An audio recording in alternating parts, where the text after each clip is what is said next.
parce que le problème de l'eau, je l'ai aussi chez moi. L'eau rentrait directement chez moi. Donc, ces questions-là, on voit bien maintenant qu'elles ne sont pas prêtes d'être résolues. Parce qu'il y a différents pouvoirs. Qui fait quoi. Ce qu'on sait, c'est que nous, on paie tout. Ah, d'accord. Hein?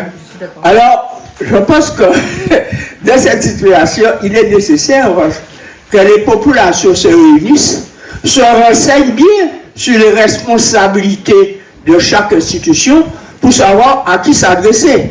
Je sais que ce ne sera pas facile. Oui, aujourd'hui, on comprend aussi qu'une partie de notre travail, il n'est pas uniquement technique, il est aussi social. Aujourd'hui, moi, j'ai toujours eu la conviction que les ponts, c'est aussi là pour créer des liens, et on le voit.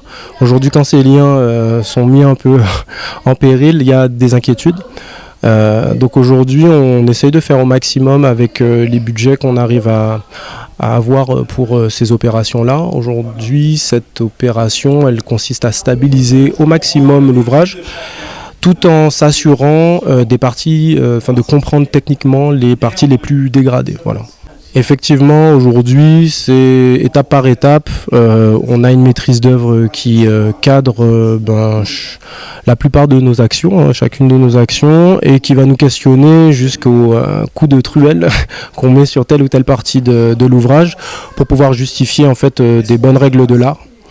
Et respecter du mieux qu'on peut les normes dans le contexte si particulier que constitue la Guadeloupe et ses contraintes environnementales. Oui, effectivement, là il y a des inquiétudes et moi je les comprends. Je pense que c'est bien d'être curieux et soucieux de la manière dont sont les choses dans la zone qu'on habite. Maintenant, effectivement, tout ça, c'est pris en main, c'est cadré et des investigations complémentaires permettent de lever les doutes. Donc je pense que les inquiétudes peuvent s'amenuire au fur et à mesure. Ce type de rencontre, ça prend du temps. Mais je pense qu'effectivement, de manière ponctuelle, pour impliquer tout le monde, je parlais de liens tout à l'heure, c'est quand même important et je pense qu'aujourd'hui, la mairie fait cet exercice-là et je pense que les habitants du Gommiers ont de la chance d'un certain point de vue. J'ai écouté ce que l'entreprise a dit, mais ça ne change pas mon inquiétude. Pour l'instant, ils sont sur le confortement du pont, un pont qui a déjà été rafistolé à plusieurs reprises. Et ce n'est pas là la problématique. La problématique, c'est l'ouverture du pont qui ne permet pas à toute cette eau, à un débit d'eau important, de s'écouler sans pouvoir démonter et manger sous les berges des personnes.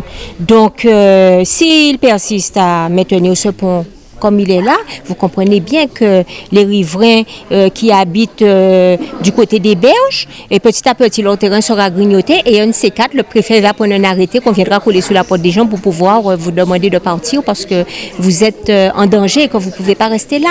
Mais moi je vous dis que je ne vais pas me laisser faire. Je ne vais pas me laisser faire. J'irai jusqu'au bout et j'écrirai de là où je dois écrire. Parce que je considère que 100 000 euros c'est rien. L'État a reçu beaucoup d'argent pour pouvoir restructurer les ponts et qu'on puisse traiter le pont de Ducomier avec légèreté.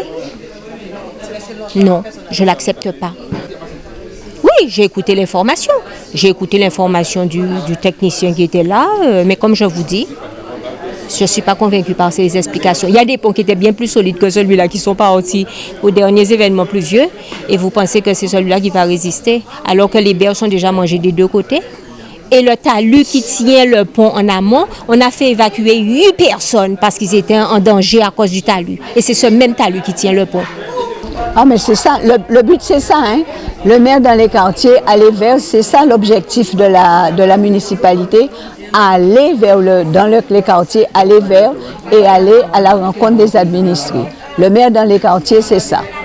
Le but c'est de délocaliser tous mes services, que les services soient présents pour répondre aux questions des administrés sur les sujets qui les intéressent ou bien les problématiques qu'ils rencontrent.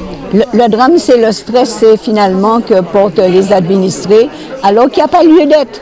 Il n'y a pas lieu d'être, c'est un pont. Il y a des gens qui travaillent, il y a des techniciens, il y a des spécialistes qui sont là et qui donnent régulièrement des nouvelles pour savoir un peu comment on avance, ce qui a lieu au machin. Et si vraiment il y avait une catastrophe, s'il y avait vraiment un vrai problème, on le saurait et on interviendrait là-dessus. Mais pour l'instant, il n'y a pas lieu de s'en faire et de se stresser. Moi, je ne suis pas stressée là-dessus parce que n'étant pas ni architecte ni ingénieur, je fais confiance aux entreprises qui sont là. C'est leur métier. Ils connaissent ce qu'ils font. Donc, moi, je leur fais confiance. Tout à fait. C'est la démarche que nous avons depuis plus de 20 ans. On se déplace dans les différents quartiers. Le mois prochain ou dans un mois et demi, on verra quel est l'autre secteur sur lequel on sera.